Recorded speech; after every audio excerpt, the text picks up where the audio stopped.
Assalamualaikum warahmatullahi wabarakatuh. Perkenalkan, saya Dinda Ayu Azani, NIM E1E021077. Di sini saya akan mempresentasikan seminar hasil saya yang berjudul Pengaruh Model Role Playing terhadap Hasil Belajar IPS Siswa Kelas 4 pada materi kegiatan ekonomi di SDN 3 Gondang. Penelitian saya adalah penelitian kuantitatif jenis kuasi eksperimental design yang tipenya yaitu pretest dan posttest control group design. Jadi pelaksanaan penelitian saya yaitu yang pertama tahap awal yang dimana saya memberikan soal pretest kepada kelas kontrol dan kelas eksperimen untuk mengetahui hasil belajar sebelum diterapkannya model role playing dan model kooperatif tipe STAD. Kemudian tahap yang kedua yaitu tahap pemberian perlakuan atau tahap treatmentnya, yang dimana nanti pada kelas eksperimen akan diterapkan model pembelajaran role playing dan pada kelas kontrol akan diterapkan model pembelajaran STAD sesuai dengan sintak-sintak yang telah saya tentukan. Kemudian tahap akhir yaitu pemberian soal post-test untuk mengetahui hasil belajar dari kelas kontrol dan kelas eksperimen setelah diterapkannya model pembelajaran role-playing tersebut.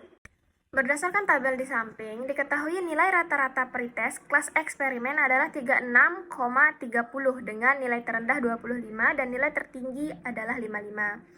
Sedangkan rata-rata pretest kelas kontrol yaitu 33,04 dengan nilai terendahnya 10 dan nilai tertingginya 55. Apabila dibuat selisih di antara kedua rata-rata, maka rata-rata kedua kelas tersebut adalah 3,26. Artinya terdapat perbedaan kemampuan awal antara kelas eksperimen dan kelas kontrol yang memiliki rata-rata yang berbeda. Nilai rata-rata pretest kelas eksperimen dikatakan lebih tinggi daripada nilai rata-rata kelas kontrol. Namun secara jelas untuk mengetahui tidak adanya perbedaan rata-rata dua kelas tersebut perlu dilakukannya uji statistik perbedaan rata-rata dua sampel bebas dengan menggunakan uji normalitas dan uji homogenitas. Kemudian setelah kedua kelas diberikan perlakuan, nilai post-test menunjukkan adanya perbedaan, yaitu kelas eksperimen memperoleh rata-rata sebesar 75,65, sedangkan kelas kontrol memperoleh rata-rata sebesar 66,52. Persentase kenaikan post-test pada kelas eksperimen adalah 108%, sedangkan pada kelas kontrol adalah 101%. Hal itu menandakan bahwa rata-rata kelas eksperimen memiliki nilai post-test yang lebih tinggi dibandingkan rata-rata kelas kontrol. Sehingga dapat disimpulkan bahwa adanya perlakuan tertentu atau penerapan model pembelajaran tertentu dapat menciptakan perbedaan hasil belajar siswa. Pengaruh yang diberikan adalah hasil belajar siswa kelas eksperimen lebih tinggi dibandingkan kelas kontrol. Hal ini karena penerapan model role playing terhadap kelas eksperimen sesuai dengan cakupan materi yang diajarkan. Kemudian pada analisis statistik inferensial, uji validitas instrumen penelitian telah dilakukan dan rental nilai yang diperoleh antara 0,50 sampai dengan 1,00, termasuk ke dalam kategori valid dan sangat valid. Hal itu berarti instrumen tes layak digunakan sebagai alat ukur pengambilan data hasil belajar IPS siswa. Kemudian pada uji normalitas, dapat diketahui bahwa data pretest dan posttest pada kelompok eksperimen dan kelompok kontrol berdistribusi normal karena nilai yang signifikan dari pretest dan posttest itu lebih besar daripada taraf signifikan yang 0,05. Hal ini bisa dilihat dari nilai pretestnya yang 0,054 dan 0,203. Sedangkan post-testnya 0,103 dan 0,430. Dengan demikian, data sampel dalam penelitian ini baik dan layak digunakan untuk memenuhi asumsi normalitasnya. Nah, pada tabel homogenitas ini dapat diketahui bahwa nilai yang signifikan yang diperoleh yaitu 0,768 atau 0,768. Data tersebut dikatakan homogen karena 0,768 lebih tinggi daripada signifikan 0,05. Dapat disimpulkan bahwa perbedaan antara kelompok eksperimen dan kelompok kontrol dalam hasil belajar post-test tidak signifikan secara statistik. Artinya, kelas eksperimen dan kelas kontrol memiliki variabilitas kemampuan yang sama, yang menandakan bahwa kedua kelompok hasil belajar post-testnya serupa.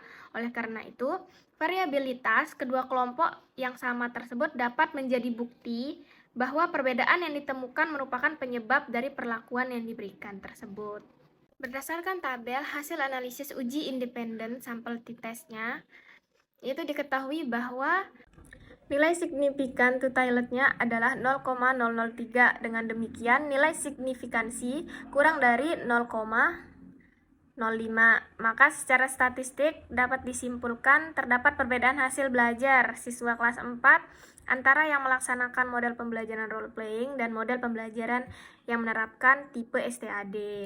Kemudian pada N-gain score-nya, yaitu merupakan uji analisis data yang digunakan untuk mengetahui efektivitas model pembelajaran yang diterapkan.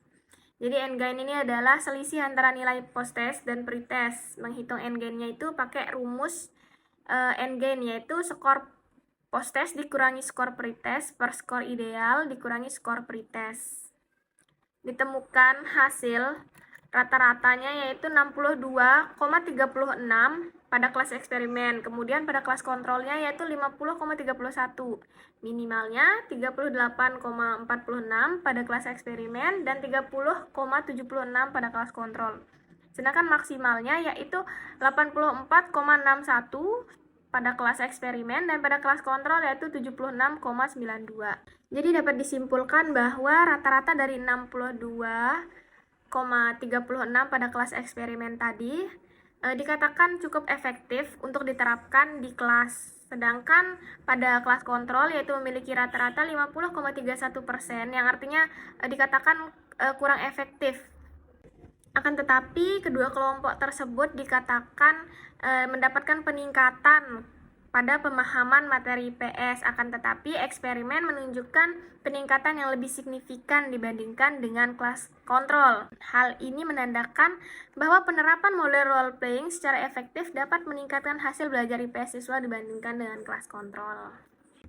Kemudian uji effect size. Uji effect size ini digunakan untuk mengetahui besarnya pengaruh setelah diberikan perlakuan model role playing terhadap hasil belajar siswa menggunakan rumus effect size sama dengan M1 dikurangi M2 per SD kuadrat.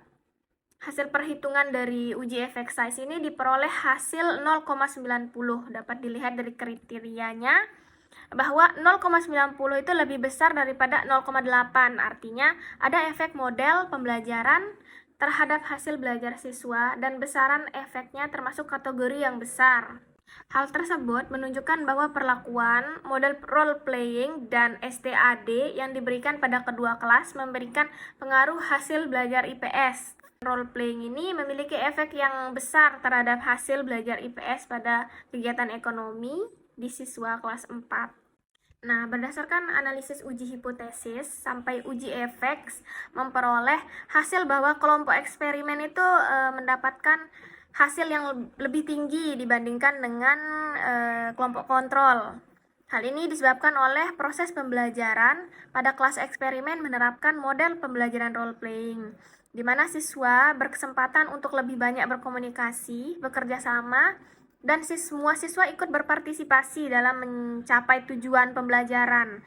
Berbeda dengan kelas kontrol yang menerapkan model pembelajaran kooperatif tipe STAD, di mana siswa berkontribusi, tapi siswa yang berprestasi rendah itu menjadi kurang kontribusi yang mengakibatkan siswa yang berprestasi tinggi akan mengarah pada kekecewaan karena peran anggotanya lebih dominan.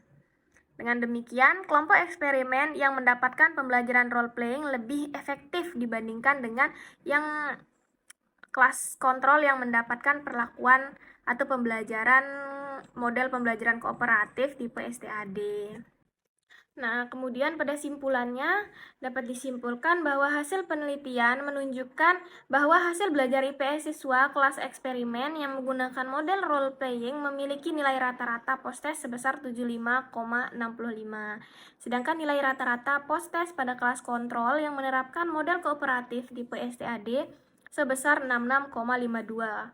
Pada pengujian independent sample test, diperoleh nilai signifikan to tilde yaitu 0,003 lebih kecil daripada 0,05. Maka H0-nya ditolak dan HA-nya diterima. Dengan demikian disimpulkan juga bahwa terdapat pengaruh yang signifikan penggunaan model pembelajaran role playing terhadap hasil belajar IPS siswa kelas 4 pada materi kegiatan ekonomi di SDN 3 Gondang. Nah, berikut adalah lampiran-lampiran atau dokumentasi pada kelas kontrol dan kelas eksperimen saat diterapkan model pembelajaran role playing pada kelas eksperimen dan model pembelajaran kooperatif tipe SDAD pada kelas kontrol.